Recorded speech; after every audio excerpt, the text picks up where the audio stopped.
Ang bongga nina Ashtin Olvega at Andres Mulak. Pumunta lang naman sila sa Cebu noong Biyernes para sa campus tour ng pelikula nilang Minamahal 100 Bulaklak para kay Luna. Nagpakilig nga sila sa Cebu, sa airport pa lang sa Maynila ay pinagkaguluhan na ang Asdres Love Team. Paano ba naman sobrang close talaga sila? May iba na nga man ang nagdududa na kung may something na ba talaga sina Ashtin at Andres at inililihim lang nila. Anyway, game na game raw sina Ashtin at Andres sa promotion ng kanilang pelikula dahil talaga namang inaabangan na ito ng mga fan. May advance tickets na nga na nabenta at maraming screenings ang sold out na raw kahit sa September 24 pa ang opening day nila sa mga sinehan.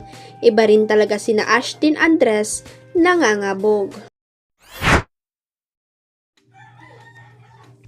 Pagkatapos maging incognito agent ni Maris Racal, ay gaganap naman siya bilang baguhan at maprinsipyong pulis sa FPJ's Batang Quiapo.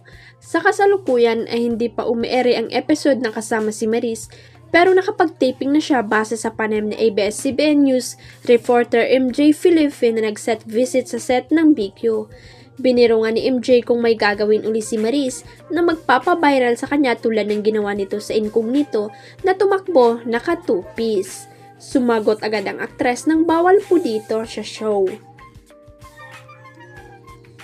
Pero muling sasabak sa aksyon si Maris para huliin ang mga kalaban tulad ng grupong Wating sa pangunguna ni Coco Martin as Tanggol. Kwento ng dalaga, actually nung day 1 ko, okay lang ako na ngayon. Ako kinakabahan kasi nandyan si Coco Martin. Meron na kaming extreme action scenes na kinunan dito. Buti na lang fresh pa yung knowledge ko from my previous serye na Incognito. Pasok din sa BQ si Alger Abrenica na napanood na nung nakaraang linggo bilang hepe ng police station kung saan naka-assign si Rigor na ginagampanan ni John Estrada.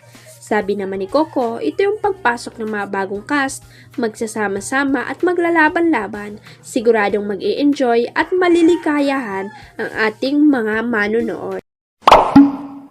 Huwag kalimutang i-click ang subscribe button at i-ring ang notification bell para sa latest at legit chika updates.